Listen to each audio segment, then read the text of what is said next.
Hi guys, তোমরা সবাই কেমন আছো? আশা করি অনেক অনেক ভালো আছো। তো রিসেন্টলি এতটাই বেশি কমেন্ট আসছে, কিন্তু আমি চেষ্টা করছি প্রত্যেকটা রিকোয়েস্টগুলো রাখা। আর এই ভিডিওটি কিন্তু প্রচুর রিকোয়েস্ট এসেছে বলে ভিডিওটি অবশ্যই আনা। তো এই ভিডিওর মধ্যে এমন কি আছে যে এতটাই বেশি রিকোয়েস্ট আসছে এই ধরনের ভিডিওতে? তো অবশ্যই দেখব বৃত্তান্ত কি। আজকের ভিডিও টাইটেলটি হলো রোজা রেখে যে কাজগুলো করা যাবে না। মানে বুঝতে পারছো? রোজা রেখে যে কাজগুলো করা যাবে না, করলে রোজা হবে না। তো বিষয় দেখব। এবং একটা দাদাভাই তো প্রচুর রিকোয়েস্ট করেছে এই ভিডিওটার উপর, মানে আনতেই হবে এরকম একটা বিষয়। তো চেষ্টা করছি তোমাদের রিকোয়েস্টগুলো রাখা, কারণ তোমরা আমাদের পরিবার এবং পরিবারের সদস্যের আকাঙ্ক্ষা ভালোবাসা নিয়ে আমাদেরকে অ্যাকচুয়ালি চলতে হয়। তো অবশ্যই দেখব যে আবু তমা মোহাম্মদ আদনান স্যার এই ওয়াজে কি বললেন, এমন কি বললেন যে সবাইকে এইটা শোনা উচিত। তো অবশ্যই দেখব। চ্যানেল যদি নতুন হয়ে থাকো চ্যানেলটিকে সাবস্ক্রাইব করে দিও, পাশে থাকা বেল আইকনটি টং করে বাজিয়ে দিও, একটা লাইক করে দিও। তো চলো আজকে ভিডিওটি শুরু করা যাক। এই যে আল্লাহ পাক আমাকে দেখছেন, আমি খাবো না। আল্লাহ আমাকে দেখছেন, আমি পান করতে পারবো না। আমার রেস্ট্রিকশন আছে, পিপাসায় গলা ফেটে যাচ্ছে একেবারে রোদের মধ্যে, তাও খাচ্ছি না। কেন? কার ভয়ে? ওইটাই জীবনের সব ক্ষেত্রে বাস্তবায়ন করার জন্যই রমজান আসে।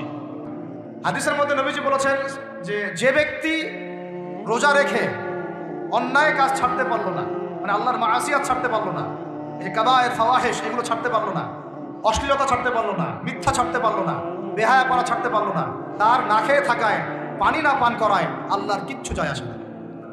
আজকে একটা গুরুত্বপূর্ণ বিষয় আপনাদের সাথে কথা বলবো ইনশাআল্লাহ। আমরা আশা করছি যে এই বিষয়টার উপরে যদি আপনি সবাই আমল করতে পারি, আমাদের সবার জিন্দেগির জন্য অনেক খায়ের ও কল্যাণ হবে ইনশাআল্লাহ। প্রথম কথা হচ্ছে, আমরা এখন শাবান মাসে আছি। কোন মাসে? নবী সাল্লাল্লাহু আলাইহি ওয়াসাল্লাম শাবান, রজব এগুলোর চাঁদ দেখলে একটা দোয়া পড়তেন। তিনি বলতেন আল্লাহুম্মা বারিক লানা, আমার সাথে বলেন আল্লাহুম্মা বারিক লানা ফি রজবিনা ওয়া ফি শাবানিনা ওয়া বাল্লিগনা রমাদানা।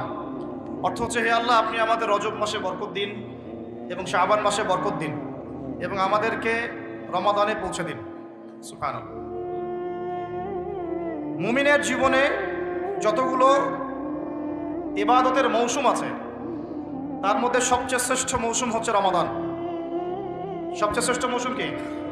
এই কারণে সাহাবায়ে কেরাম রাদিয়াল্লাহু আনহুম আজমাইন শাবান মাস থেকেই, বরং তার চেয়ে আগ থেকেই, রজব থেকেই, শাবান থেকেই রমাদানের প্রস্তুতি গ্রহণ করতেন।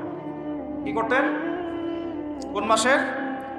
কেন করতেন আমি একটু বুঝাই, আমার সাথে বুঝেন। আমাদের এই উম্মতের গড় আয়ু বনু ইসরাইলের মতো না।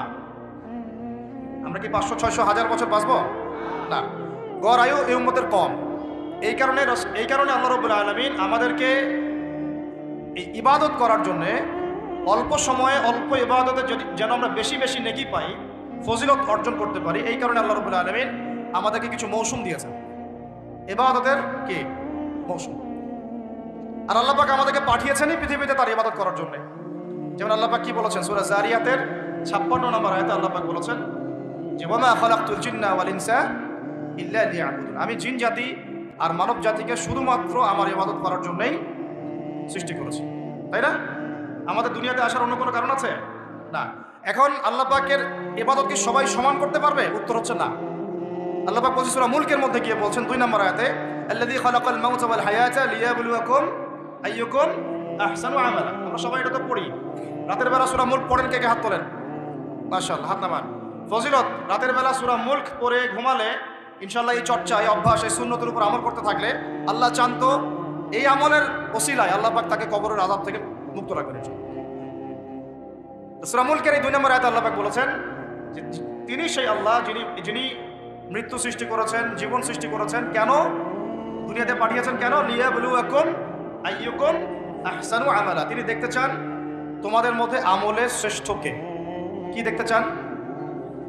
আমলে, এমন না যে আমলে মধ্যম কে, আমলে গতানুগতিক কে, এমনটা তিনি দেখতে চান না।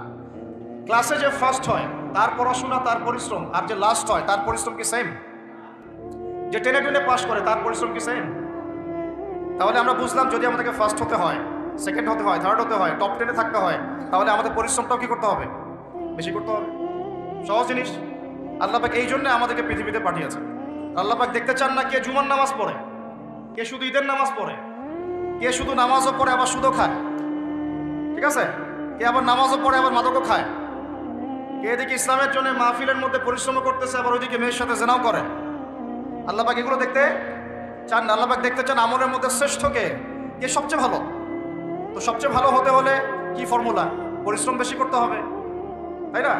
পরিশ্রম বেশি করতে হবে, অন্যদের চেয়ে বেশি অ্যাক্টিভ থাকতে হবে, বুঝতে হবে বেশি, কাজ করতে হবে বেশি, ত্যাগ করতে হবে বেশি, সবর করতে হবে বেশি, তাই না? একই বিষয়ে জীবনে সফল হওয়ার জন্যও, একই বিষয়ে দুনিয়ায় সফল হওয়ার জন্যও, একই ফিলোসফি পরকালে সফল হওয়ার জন্য। কথা ঠিক আছে? এখন আমাদের জীবনে একটা গন্তব্য আছে। গন্তব্যটা কি? আমার সাথে বলি জান্নাত। গন্তব্য কি? জান্নাতে যে ব্যক্তি যেতে পারবে তার দুনিয়া সফল, আখিরাত সফল। যে ব্যক্তি যেতে পারবে না তার দুনিয়াও বরবাদ, আখিরাতও বরবাদ।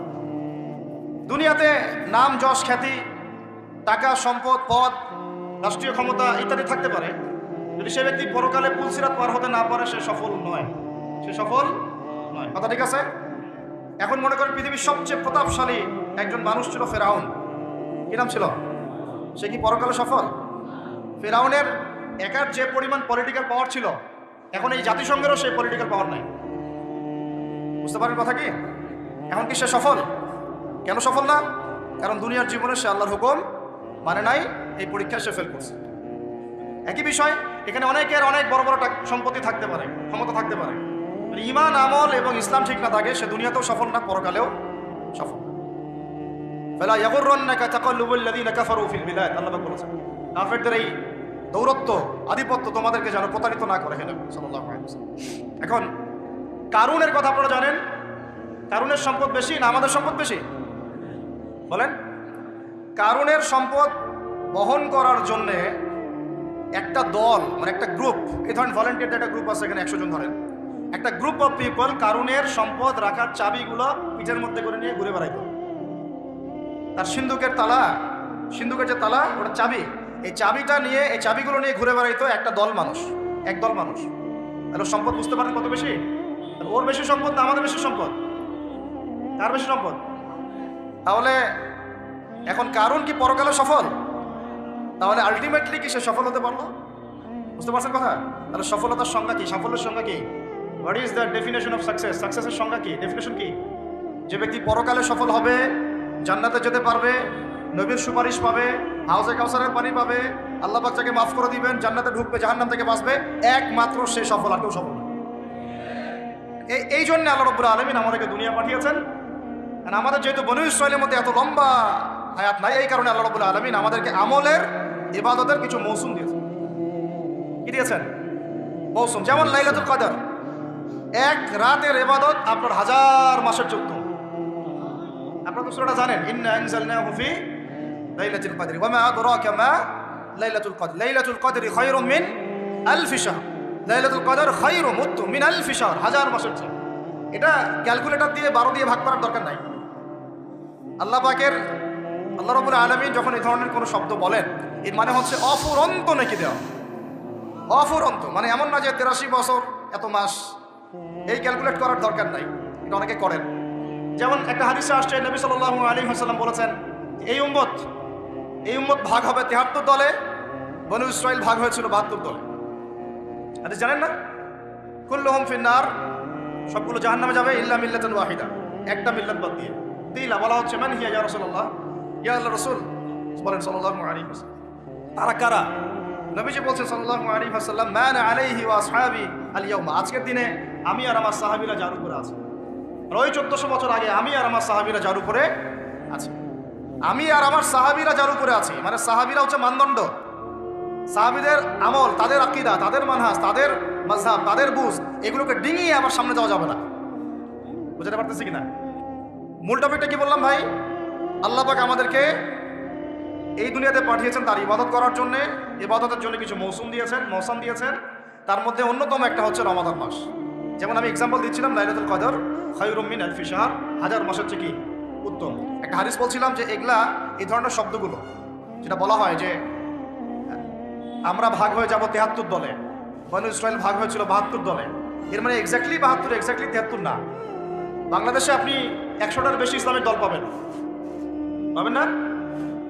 তাহলে এখানে 73 শব্দের অর্থ হচ্ছে বেশি। অর্থ কি? সংখ্যা আধিক্য বোঝানো হচ্ছে এখানে। এইরকম করেই লাইলাতুল কদর যে 1000 মাসের চেয়ে উত্তম, এর মানে এই নয় যে এটাতে এভাবে 1000 দিয়ে গুণ করতে হবে, মানে 12 দিয়ে ভাগ করতে হবে 1000কে, ব্যাপারটা এমন না। এটা হচ্ছে আল্লাহ পাকের প্রশস্ততা, আল্লাহ পাক যত ইচ্ছা বাড়াই দিবেন ইনশাআল্লাহ। এখন লাইলাতুল কদর যেমন একটা মৌসুম, রমাদান একটা মৌসুম, শবে বরাতের 15ই শাবান এটা একটা মৌসুম, আপনার জিলহজের প্রথম দশক একটা মৌসুম, হজের সময়গুলো একটা মৌসুম, এরকম করে আমলের কিছু মৌসুম আছে, কি আছে? সিজন আছে। সবচেয়ে সেরা সিজনটা হচ্ছে রমাদান। কি বলেন? আরেকটা প্রশ্ন এখানে উঠে আসবে যে রমাদান মাসটা কেন সবচেয়ে শ্রেষ্ঠ? এর উত্তরটাও কোরআনে আছে, সূরা বাকারার প্রথম দিকে, সূরা বাকারার 2য় পারার দিকে আছে। আল্লাহ পাক বলেছেন, বা'দা আউযু বিল্লাহি মিনাশ শাইতানির রাজীম, শাহরু রমাদানাল্লাযী উনজিলা ফীহিল কুরআন। রমাদান সেই মাস যে মাসে কি নাজিল করা হয়েছে? রমাদান মাসে কি নাজিল করা হয়েছে? এই কারণেই রমাদান মাসটা শ্রেষ্ঠ। এই কারণেই কি রমাদান মাসটা শ্রেষ্ঠ। আর এই রমাদান মাসের আবার শেষ দশকে বেজোর 5টা রাত পাওয়া যায়, 21, 23, 25, 27, 29। এর মধ্যে কোনো একটা রাত হচ্ছে লাইলাতুল কদর, কোনো একটা রাত। ওই রাতে আল্লাহ রাব্বুল আলামিন নাজিল করেছেন আল কোরআনুল কারীম। এখন আমাদের জীবনের যতগুলো সময় আমরা অলরেডি নষ্ট করে ফেলেছি। অনেকের বয়স এখানে 25, 30, 40, 50 ইত্যাদি, তাই না? অনেক সময় দেখা গেছে 10, 15 বছর, 20 বছর আপনি দিনের বুঝেই ছিল না। এমন হয় নাই? হয় নাই? বহু মানুষ দেখা গেছে এখনো দিন বুঝেন না, বয়স 40, 50 হয়ে গেছে। এখন যদি একজন ব্যক্তির হায়াত থাকে 70 বছর, তাহলে তো আমল করার জন্য বাকি আছে 20 বছর। আর শেষের হয়তো 5 বছর সে আমল করতে পারবে না এত অ্যাক্টিভলি। শেষের বয়সগুলো কি হয়? মানুষ দুর্বল থাকে, দুর্বলতা ফিল করে, বিভিন্ন রোগ ব্যাধি বাসা বাঁধে, স্বাভাবিক। তাহলে আমাদের সবচেয়ে গোল্ডেন টাইম যৌবনকাল কোনটাটাই বলেন? যৌবনকাল বলতে কতটুকু ধরেন? 15 থেকে 40 বা 45, 50 হাইয়েস্ট, বা 20 থেকে 40। এই সময়টুকুর মধ্যে আমরা আবার বেশিরভাগ যুবক ছেলেমেলে হয় মেয়ে, অথবা জুয়া, অথবা পাবজি, অথবা ফ্রি ফায়ার, অথবা দেখা যায় জেনা, অথবা মাদক, অথবা রাজনৈতিক কোনো দল করতেছি। মানে আমরা আমাদের সময়গুলো অপচয় করতেছি যুবকদের বেশিরভাগই। আর যারা এগুলো থেকে বাইরে ভাবছেন না আমি ভালো ছাত্র, পড়াশোনা করি ইত্যাদি ইত্যাদি, মাদ্রাসার কথা বলছি না, আমি আমাদের ভাইদের কথা বলছি, তারা আবার দেখা যায় এমন একটা ট্র্যাকে পড়াশোনা করেন যে বলতেছি যে 15 বছর পড়েন, 15 বছর পরেও 15টা সূরার আপনি তাফসীর জানেন, 15টা হাদিস। আপনাকে মাফ করবেন, আমি আঘাত করতে চাচ্ছি না, পেটে বোম মারলেও 15টা হাদিস বের হয়। এটা কি বাস্তবতা না? কথা ঠিক না ভুল? তাহলে এখন 15 বছরে আপনি 15 কোটি টাকা মনে হয় খরচ করেছেন পড়াশোনার জন্য। যারা বেসরকারি বিশ্ববিদ্যালয়ে পড়ে তাদের তো কথাই নাই, লক্ষ লক্ষ টাকা ঢালতেছে, থাকা খাওয়া, মানে চলাফেরা, মেসের লাইফ, ফ্ল্যাট ভাড়া নেওয়া, প্রাইভেট কোচিং, কত কি না করতেছে। কিন্তু আলটিমেটলি ওই যে বললাম সাফল্যের সংজ্ঞা কি? পুলসিরাত পার হইতে হবে। তো পুলসিরাত পার হওয়ার জন্য যে এলেম লাগবে, ওই এলেমের সাথে আপনার এলেমের কোনো সম্পর্কই নাই। এখন আবার আপনার এলেমের সম্পর্ক হয়ে গেছে শরীফার সাথে। তো এগুলো দিয়ে কিভাবে পার পাওয়া যাবে সেটা আপনারাই ভাবেন, আমি বেশি বলতে চাচ্ছি না। বেশি বললে তো বলবেন বলছি, তাই না? বেশি বললে তো বলবেন যে বেশি বেশি বলতেছেন। আল্লাহ পাক একটা জাতিকে, শুনেন, আল্লাহ পাক একটা জাতিকে ফেরেশতাদেরকে নামিয়ে দিয়ে মাটিটা এভাবে উপরে তুলে আসমানে উঠায়, পাথর নিক্ষেপ করে, বড় বড় পাথর নিক্ষেপ করে, রজম মানে থেতলা করে উল্টা দিকে এভাবে দাফন করে দিয়েছিলেন। এটা হচ্ছে সাদুম গোত্র, জর্ডানের ডেড সি, মৃত সাগরের পাশে এরা থাকতো। এই কওমের অপরাধ ছিল, এরা ছিল ছেলে ছেলে জেনা করত। কি করতো বলেন? ছেলে ছেলে জেনা করত, ছেলে ছেলে প্রেম, ছেলে ছেলে মহব্বত, ছেলে ছেলে জেনা। এখন বলা হচ্ছে যে একটা ছেলে, বাহির থেকে ছেলে, মনটা নাকি মেয়ের মতো। মনটা যদি মেয়ের মতো হয় তাহলে ও সার্জারি করার পরে কার সাথে মানে যৌন সম্পর্ক করবে? কার সাথে? মেয়ের সাথে না ছেলের সাথে? আগে ছিল ছেলে, পরে সেক্সুয়াল সম্পর্ক করতেছে ছেলের সাথে, তাহলে এটা কি হলো? সমকামিতা। কি হলো? সমকামিতাকে ঘুরাই খাইলেন আর কি। যেমন সুদ অনেক সময় মানুষ ঘুরাই খায়, ওই রকম সমকামিতাটাকে ঘুরাই খাওয়ার চেষ্টা করা হচ্ছে। পৃথিবীর ইতিহাসে এমন কোনো কম ছিল না এই কম এলুতের আগে। সূরা আনকাবুত পড়েন, কোন সূরা? সূরা আনকাবুত আর সূরা হুদ। সূরা হুদ, সূরা আনকাবুত, দেখবেন বিস্তারিত লেখা আছে। এত জঘন্য কম ছিল, এত জঘন্য যে দুজন ফেরেশতাকে আল্লাহ পাঠিয়েছেন লূত আলাইহিস সালামের ভাষায়, ওই ফেরেশতাদেরকেও তারা চাচ্ছে। নাউজুবিল্লাহ। চিন্তা করা যায়, ওটা আরেকটা আলোচনা। তবে এর শাস্তিটা জেনে রাখেন। নবী সাল্লাল্লাহু আলাইহি ওয়াসাল্লাম বলেছেন যে তোমরা যদি সমকামীদেরকে পাও, এটা তাদের জন্য এই হাদিসটা প্রযোজ্য যাদের হাতে রাষ্ট্রীয় ক্ষমতা আছে এবং আইন প্রয়োগ করার ক্ষমতা আছে। এটা সবার উপরে এটা না, যাদের হাতে এই ক্ষমতা আছে ওদের জন্য নবীজি বলেছেন, আমাদের নবীজি মুহাম্মদ সাল্লাল্লাহু আলাইহি ওয়াসাল্লাম বলেছেন, তোমরা যদি ওদেরকে পাও তাহলে ফাকতুলুল ফাইলা ওয়াল মাফউলা বিহি, যে সমকামিতা করেছে আর যে এখানে রাজি ছিল, যার সাথে করা হয়েছে, দুটোকে হত্যা করবে। এই মৃত্যুদণ্ডের শাস্তি কে দিয়েছেন? আল্লাহ এবং তার রাসূল। আপনার চাইলে মানেন, না হলে মানেন না, কিন্তু কালকে আমাদের মাঠে আপনাকে একদম কলার ধরে জিজ্ঞাসা করা হবে যে কেন তোমার খেলাফতে, মানে তোমার দায়িত্বে, খেলাফত মানে কি? দায়িত্ব। আমরা সবাই আল্লাহর খলিফা, আমরা কি সবাই আল্লাহর, মানে আল্লাহ পাকের প্রতিনিধি। তো তোমার খেলাফতে, তোমার রাজত্বে, তোমার মানে শাসন ব্যবস্থার মধ্যে এরকম হলো কিভাবে? তুমি আজকে উত্তর দাও সবার সামনে। মনে করেন না যে আল্লাহ পাক ধরবেন নাই, বেশি না, অপেক্ষা করতে থাকেন। কতদিন বাঁচবেন? 100 বছর? 100 বেশি তো আর কেউ বাঁচবে বলে মনে হয় না। আল্লাহ পাক এটা ধরার জন্য অপেক্ষা করছেন, যদি না আমরা ফিরে আসি। ফিরে এসে তওবা করলে আল্লাহ মাফ করে দেবেন ইনশাআল্লাহ। এরকম অনেক কথা আল্লাহ কোরআনে বলেছেন। সত্যি কথা বলতে আমরা এই কোরআনের প্রতি সত্যিকার অর্থে শ্রদ্ধাশীল না। মুখে মুখে বলি আমরা কোরআন ফলো করি, কোরআন ভালোবাসি, কোরআনের জন্য জান দিব, ইত্যাদি ইত্যাদি। অনেক সময় দেখা যায় কোরআন আমরা তেলাওয়াতও করতে পারি না। যে কিতাব তেলাওয়াতি করা শিখলাম না, তার জন্য আপনি জীবন দিবেন? যে কিতাবের তেলাওয়াতি আপনি শিখতে পারলেন না এখনো, এখন সেই কিতাবের হুকুম বাস্তবায়ন করবেন, এই পর্যন্ত ঈমান তো যাওয়া অনেক দূরের কথা, তাই না বিষয়টা? এর প্রতি ভক্তি শ্রদ্ধা তো আসবে না, কারণ তিলাওয়াতি তো এখনো শিখছেন না, অনুবাদ করছেন না, আয়াতের অর্থগুলো জানছেন না। এটা আল্লাহ পাক এই মানব জাতির জন্য পাঠিয়েছেন, পুরো মানব জাতির জন্য, শুধু মুসলিমদের জন্য না। এখানে আল্লাহ বলেছেন চুরি করলে চোরের হাত কেটে দাও। কি করো? কে শুনবে এই কথা? এখন কে মানবে এই কথা? আল্লাহ পাক বলেছেন যদি জেনা করে, সমকামিতা তো বহু দূরের কথা, এমনি জেনা করলে জনসমক্ষে 100 বেত্রাঘাত করবা। সূরা নূর, কোন সূরা? সূরা নূর আয়াত নাম্বার 2-3, ভাষায় গিয়ে চেক করে দেখুন। আর চোরের হাত কাটা সূরা মাইদা, কোন সূরা? সূরা মাইদা। আমি নিজে নিজে করে কথা বলতেছি, এই কিতাবেই আছে। আল্লাহ পাক বলেছেন যদি ডাকাতি করে, ডাকাতি, ডান দিকের হাত বাম দিকের পা কেটে ফেলবা। ডান দিকের হাত বাম দিকের পা কেটে ফেলে। এটা কে কাটবে? কারা কাটবে? সাধারণ মানুষ? আপনি কি পারবেন? যার কাছে অথরিটি আছে তার উপর দায়িত্ব এটা। আমাদের উপর এটা দায়িত্ব না। আমাদের দায়িত্ব কি? আমাদের দায়িত্ব হচ্ছে জানানো, প্রচার করা, কারণ আমার কাছে ইলমটা আছে। এরপরে যদি সে না করে, তার ফল সে ভোগ করবে, তার হিসাব সে দিবে। আমাদের কাছে এই পর্যন্ত শেষ, কুল্লু খালাস। এরপরে যদি আল্লাহ পাক আপনাকে নিয়ে যান উপরে, তখন আপনি সেটা করবেন ইনশাআল্লাহ। ঠিক আছে? এখানে আছে, এর ব্যাখ্যা তো হাদিসও আছে। মাদক দ্রব্য সেবন করে, কি সেবন করে? 40টা বেত্রাঘাত। কয়টা? কে মানে কোরআনের কথা? এখানে আছে যে ব্যক্তি সুদ খায়, কি খায়?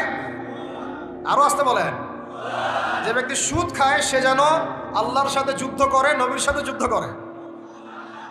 আস্তে আস্তে বলতেছি না আমি কথাটা, কোরআনেই আছে। কে মানে কথা? কে মানে? নবীজি বলছেন সুদ যে ব্যক্তি ছাড়ে না সে যেন তার মায়ের সাথে জেনা করে। এগুলো এখন কে কাকে বাস করবেন? এগুলা কে শুনবে কথা? সুদি এনজিওর সয়লাভ দেশ ভরে, তারপরে এমন কোনো গ্রাম নাই, এমন কোনো শহর নাই, এমন কোনো ব্যাংকিং সিস্টেম নাই যেখানে সুদ নাই। নবীজি বলছেন আমি সুদের সাথে সম্পৃক্ত 4 শ্রেণীর মানুষকে অভিশাপ দিয়ে গেলাম। নাউজুবিল্লাহ। আমাকে বুঝান তো, নবীর অভিশাপ নিয়ে কেউ জান্নাতে যাবে? হ্যাঁ?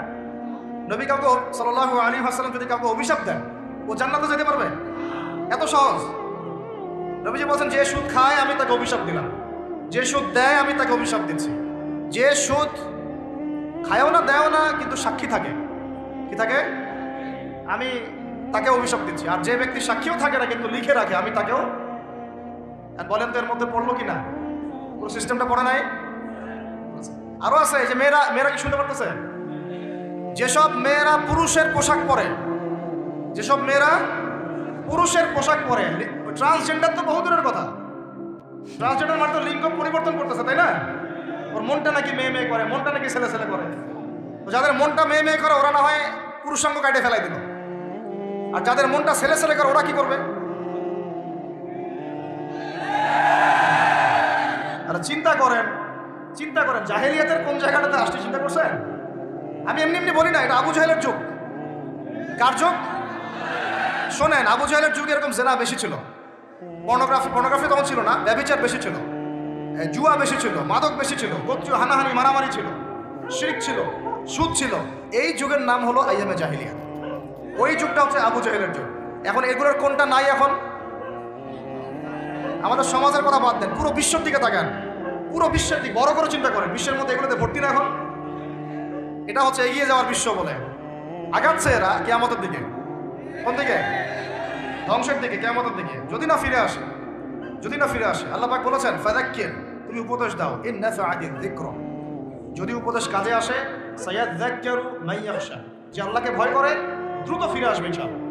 আবু তো মোহাম্মদ আদনান সাহেব কিন্তু একটা বাস্তব কথা কি বলেন, প্রত্যেকটা জেনারেশন এবং ওয়ার্ল্ডে কি চলছে চীনা এ টু জেড মানে কি বলবো, মানে উনি ওনাকে সবাইকে প্রকাশ্যে বলতে পারেন, কারণ এটাই বাস্তব যেগুলো আমাদেরকে বললেন আজকে ওয়াজে। মানে সত্যি হুজুরকে পুরো স্যালুট, উনি কথাগুলো সত্য কথাগুলো সামনে বলতে পছন্দ করেন, এটাই অবশ্য ঠিক কথা। কারণ মানুষ যদি পিছনে কথা বলে তাহলে তো হবে না, সামনাসামনি কথা বলতে হবে, সেই বিষয়গুলো নিয়ে আ এক্সপ্লেন করতে হবে। তার জন্যই তো অবশ্যই এই ভিডিওটি ছিল।